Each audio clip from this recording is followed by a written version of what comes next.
What's going on, guys? It is Brandon the Broker again, and I am back with another reaction. This video here, this is a little bit of an older video, but I could kind of relate to what's being said in it. So let's go ahead and go. This is a video by one of my favorite YouTubers, architecture YouTubers, Dammy Lee. I don't know which one it is. How I paid back my student debt in 2 years as an intern architect. Once again, I'm going to intersperse some of my own stuff in here, and you might get a couple ads. I love supporting my fellow YouTubers who are doing way better than I could ever imagine doing on here. So let's get into it. Architecture school was everything I dreamed of. I met new people, we came up with crazy ideas, I traveled and saw buildings all over the world, and I'd say it was one of the most wonderful times of my life until reality hit. Yeah, that reality hits very fast. Now, for me, I'm lucky I didn't have student loans or student debt. I'll get into that as she gets into hers, but if you're fortunate enough to not have it, good on you. If you do have it, I think this video says a lot of great things about how to get rid of it fast.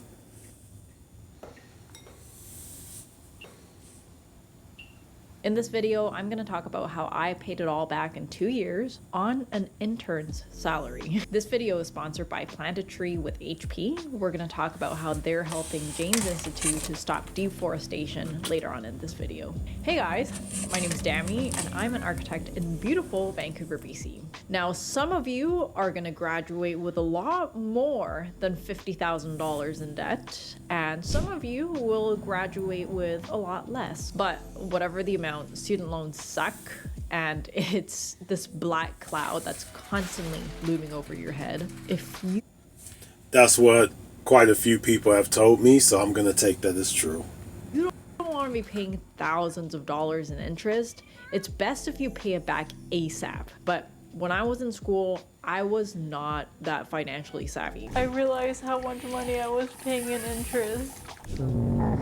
For example, in Canada right now, the student loans interest rate on a fixed rate is 5.2%. I mean, 5.2% out of $50,000? That's only like $2,600, right? No, you idiot. It's 5.2% for every year you're paying back your student loans.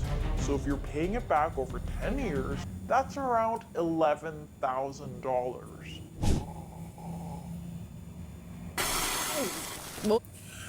Okay, now this is the part I do not understand about student loans. I'm not for forgiveness of student loans. I do believe if you borrowed the money, you need to pay that money back. But I don't understand the idea of someone could be paying off student loans for 20, 25 years and they still owe more than what they even borrowed. Whereas in a mortgage at year 20, if you were paying the way you should have been paying, you're almost done. You know, especially if you were making more principal only payments or whatever, and were paying more than just the bare minimum, you would be almost done in year 20. Probably year 22, 23, you'll be done. So I do wish that they would make the student loan almost mirror the home loan. I don't know if that makes any sense to you guys. What was actually worse was realizing that the government had actually given me more money than I needed because I was moving out of province by myself, which I used on booze, food, partying, and 3D printers. That actually made me realize a dark, twisted secret. The most important thing about the school you pick, if you're paying for your own school, is not the professors, the courses, the projects, or the reputation, but it's the cost. There's a massive cost difference between different schools, and you might think that going to an expensive school is going to give you a better job and a better pay, but think again, because all That is absolutely, it's true, but it's also not true. Let me explain this for a second. Getting your architecture degree from Ohio State, from Michigan, Stanford, UBC, Ryerson. I think Ryerson is now called something different. It's almost going to be the same degree. Some of them offer a 5-year, some of them offer a 4-year, but you're pretty much going to be learning the same basic stuff. So if you could cut that down by going to a less expensive school, if you could cut that down by going to a school in your state instead of going to, let's say, on the other side of the country or a different country, if you can go to, let's say, if you live in Florida and you can get Florida tuition rather than going out to California, that saves a lot of money right there. If you could, I don't have a good relationship with my egg donor, so if I could have stayed in Illinois and got it, that would have been better. But there's a lot to that. Now, where it's not true is you always have to remember a lot of those schools I just named have a very deep, and I mean very deep, alumni network. So you're going to be able to secure work a lot faster, and it's gonna come faster for you because you are going to be able to rely on that network. Always remember, Harvard takes care of Harvard. Yale takes care of Yale. Michigan, Ohio State, they take care of themselves. UBC takes care of themselves. Ryerson takes care of themselves. McGill takes care of themselves. So if I'm in front of a principal architect, and that principal architect went to UBC and I went to UBC, and this other person over here went to University of Montreal, there's a chance that I might get in just a little bit easier, even though I wouldn't want to get in that way. We all know that's what happens sometimes, not all the time, sometimes. Salary is actually in a very similar range of Mediocre. so when you graduate with a $200,000 debt versus a $10,000 debt, you're actually significantly reducing your income. Paying $1,000. That is very true. The intern architect, or even jobs that don't involve having your master's or accredited bachelor's, is very, I wouldn't say very low. It is low. Not very low, but it is low. So having that degree that is $200,000, $300,000, $400,000 that says Harvard on it, yeah, that looks great. But if you're only making 50 to 60 grand, and now you got to pay back $200,000 with 5% interest, you are screwed. But if your debt is only 50, 40, 30, 20,000, and you're making 50 to 60,000, you're in a little bit better shape. You can make that minimum and then maybe a principal only payment to cut down on that interest. But once again, I'm going to get to what I did. Is very different from $500 when you're just starting out. Luckily, I figured this out before I started my master's. So 2 of my top criteria was cost and the speed at which I could get my degree. Because 1 or 2 extra years, that makes a huge difference in your debt. And the potential income you could be having by working. So I went back to Ryerson, which is where I went for my B.Arch, because they gave me an awesome scholarship. And they had a fast track program, which let me graduate in 1.5 years compared to 2 to 3 or even 3.5 years from some other programs. Throughout my master's, I worked part-time as a teaching assistant. If you can, try your best to get a job at the architecture school because it's very convenient and they pay quite well. Thanks to my Smart moves. I graduated with only $50,000 in student loans. But it wasn't until I graduated that the gravity of my loans really started to kick in. And that year, I probably entered one of the lowest points in my life. $50,000 was just a massive amount for me, and I felt constantly overwhelmed with the idea of having to pay it back, especially on my tiny intern salary. It didn't help that all my friends were working while I was in school. They were all making more money than me. I'm never gonna forget that one day when I told them how much money I made. They all were shocked because, they thought that I have a bachelor's and a master's and they thought that I would be making way more money. And this put me in an even worse downward spiral. Everyone thinks that, well, you went to school for architecture and architects make this. Well, you got to build up to that. You're not going to come out the gate making that unless you are living in a very big hotspot like Texas, California, Florida, where they really need architects or, architect interns. Then you're going to make a little bit more money. But when you're living in certain places, they probably already have more than enough architects or interns. So you're going to make a little bit less. And number two, just because you have a master's degree does not mean you're going to make the big bucks. I'm starting to see people with master's degrees working at Buc-ee's. But then again, I hear Buc-ee's pays really good. So sometimes we all have to work our way up, no matter what it is. Even if you don't have a degree, we all had to work our way up.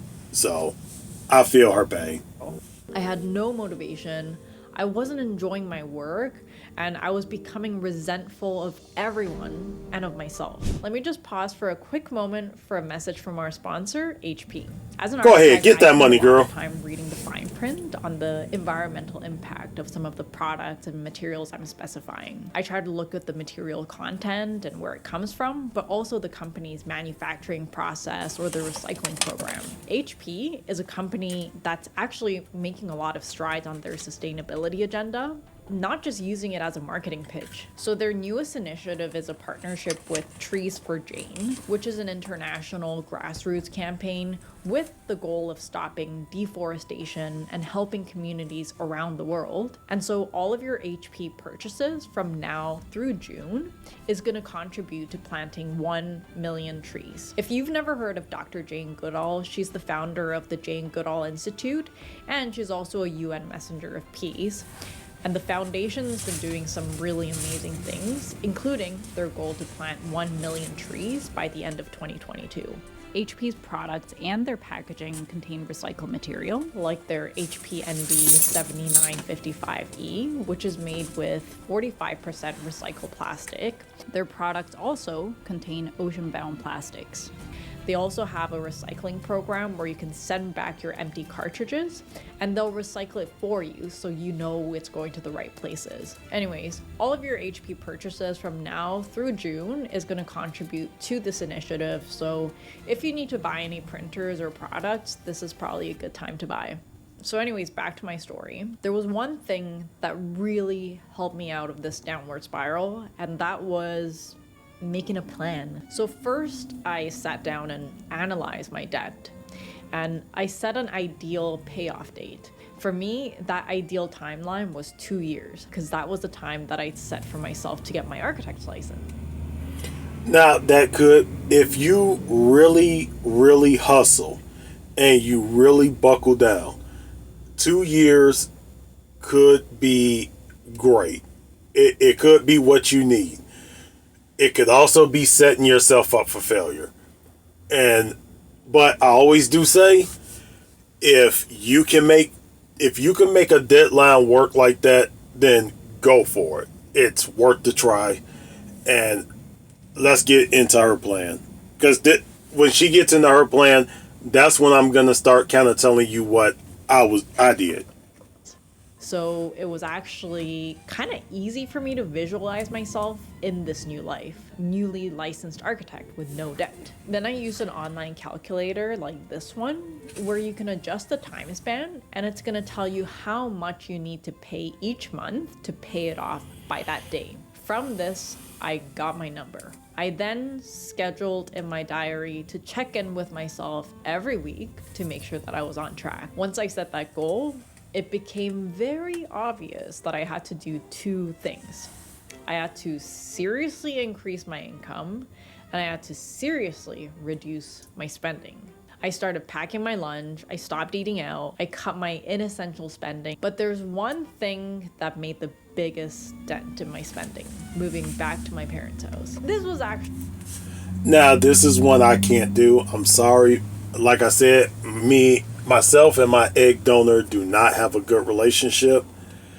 As a matter of fact, my egg donor didn't support me in any way when I went back to school.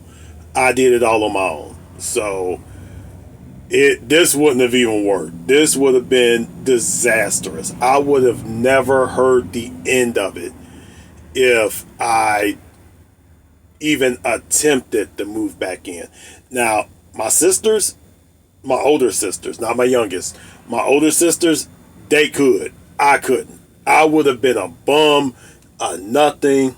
I would have been a broke black man in her eyes. Yeah, and this is my egg donor. So I didn't have this. But to those of you who do have that relationship with your parents, that you could move back in and save money and pay down your debts, you guys are blessed. And I wish my father was still here, because I know he would have been proud of me and let me do it. But the egg donor, no. A really tough decision and a huge blow to my ego, because I've been living that independent woman life for the past 6 years and I wasn't about to move back to my mom's house. But once I set out my plan, this was kind of a no-brainer for me. So the strategy here is to ignore your parents for 6 years, and when you come back, they're gonna be so happy. They're gonna be showering you with love and food. Fact. Now, I know that I'm very, very fortunate to have this, but where you live is a major, major contributor to your income and your cost of living. And if I didn't have this, I might have actually moved to another city where the cost of living was not so high. I would have definitely gotten a roommate. The second thing I was looking for was any areas where I could increase my income. So the first thing that I did was actually ask for a raise, and that didn't go very well. And so the next thing that I did was looking for any freelance services I could provide on the side. Now, this is one a lot of people don't realize, but you can take on other work, like, for example, freelance drafting of plans.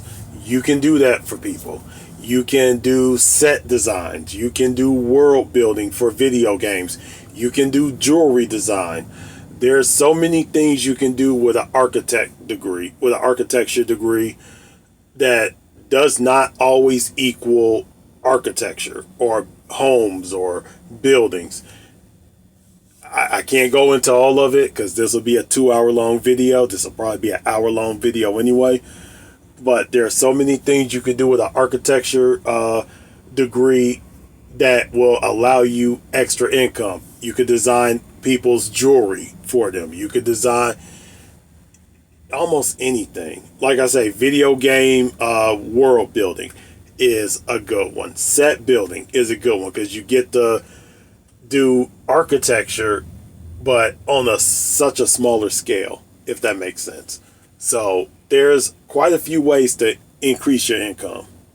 Problem is, when you're an intern, you don't have that much experience. But there are some things that you are going to be good at. So this is when I sat down and made a list of all my strengths to try to figure out what my marketable strengths were.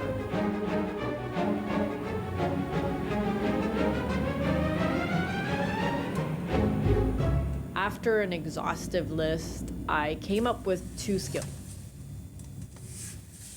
Eating in or dining out. Both are rewarding with the American Express Gold Card. So are you in?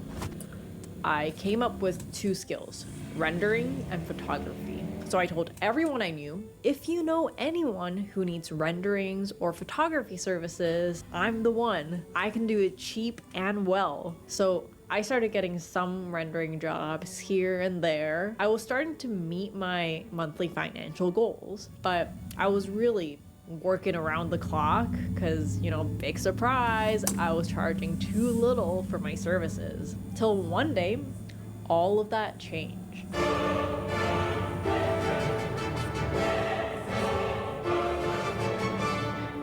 I have been working for a client who owned a pastry franchise called Stuffy's. I actually met this client through my boss at the time. A quick tip here, your firm and your bosses are actually going to be your biggest untapped resource for finding your side income. When you're an architect, and especially when you have your own firm, you get a lot of people asking you to do work that's just too small and not feasible for the firm to do, like renderings. In my case, this was my boss's old client from the days when he was an intern and freelancing. I took this on, I did the renderings, but I also did any kind of graphics or promotional banners and kind of anything and everything. And over time, I gained their trust. So one day, this Stuffy's client asked me if I could do a design for their new store at the Eden Center in Toronto. Because they're a franchise, they already have all of their design guidelines that talks about the color, font, signage. Very easy money. If you can find something like that, and this doesn't always come along the way we think it does, but if you could find something like this, then go for it. Atmosphere. So my job was to just adopt it for the new space and, figure out the circulation and make it functional. It's not the most interesting work for a designer, but once you do it once, it's relatively easy to do another and another and another. Of course, for construction drawings, you can charge a lot more than just doing renderings. In BC, for projects of a certain type up to a certain size, you actually don't need a licensed architect as long as you have another licensed professional like an electrical or a mechanical engineer.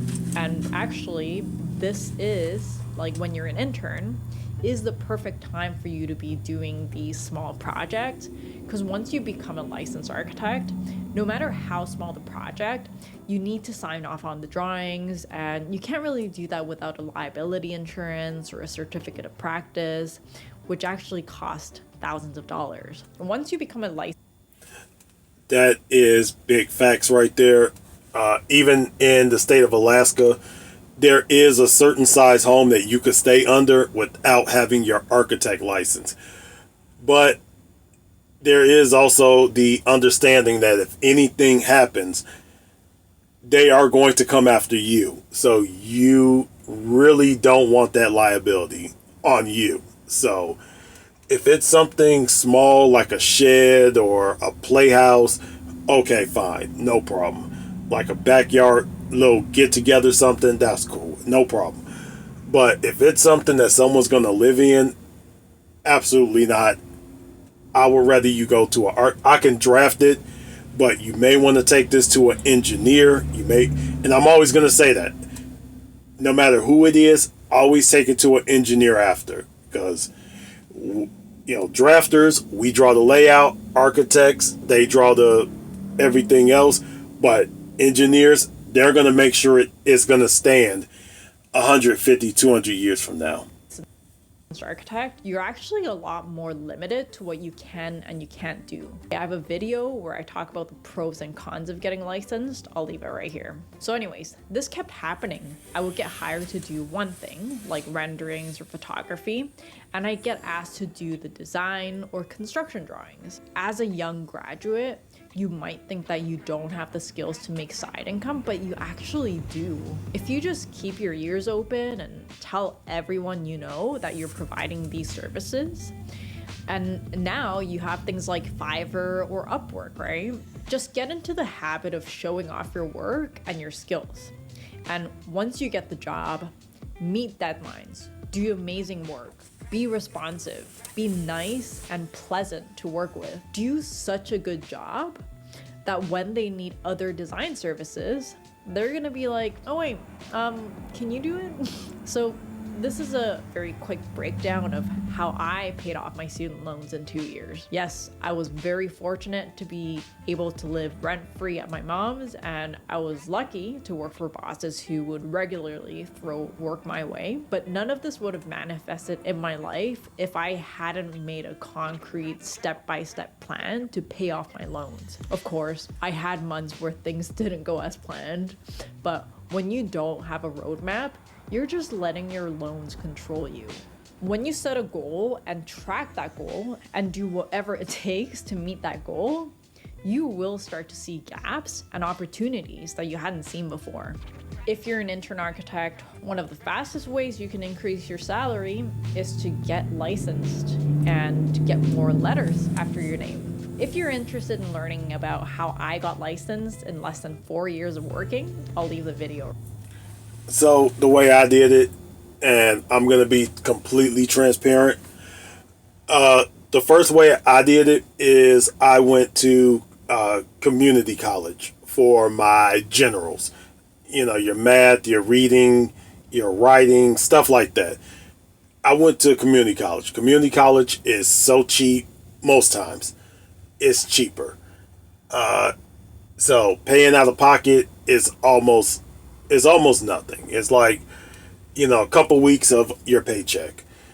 And another way I did it was one of the companies I used to work for, they had a program where they would pay for some of your they would pay for your classes after a certain period of you working there. Some companies are like Starbucks, for example, they're day one. The day you get hired is the same day you can sign up for classes, but there's some where you got to wait 90 days.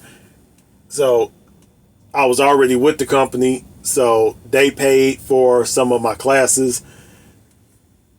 And the beautiful thing is that really lowered my debt. Now, I'm going to be honest with you, no matter what school you go to, if you're not paying, if you really don't want to pay, you could ask to pay out of pocket. But I always say, fill out the FAFSA form. FAFSA. Fill out that form.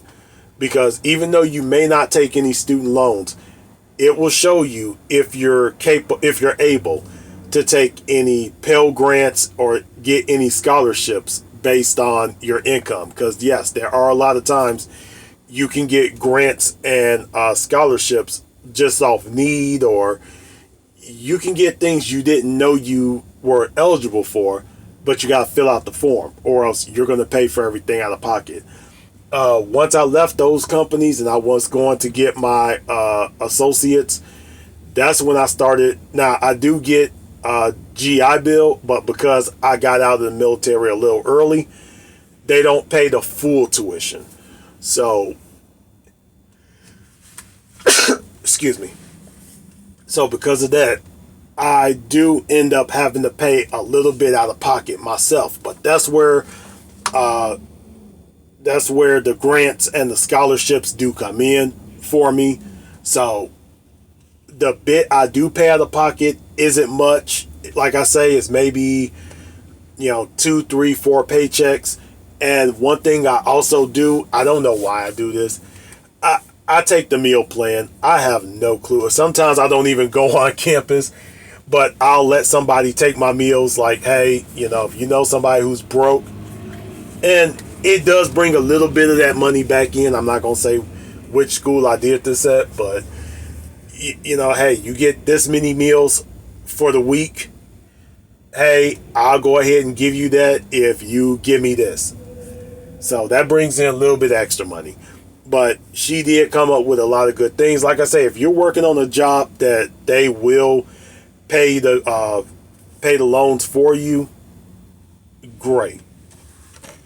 Right here. If you're not interested in that and you just want to see some cool architecture videos, I have a video on my architectural thesis. I'll leave it right here. If you want to see more content like this, hit the subscribe button and you'll get more content on career and design and creativity. If you want to get notified next time I release a new video, do go follow her. She is awesome. So she's gotten a little bit out of making just for architecture, as in schooling and licensing, and now she's getting into more of the sci-fi architecture and stuff like that. So I will link her down below. Go give her a visit. And if you want, could you please like and subscribe to my channel? Hope everyone's having a good day today.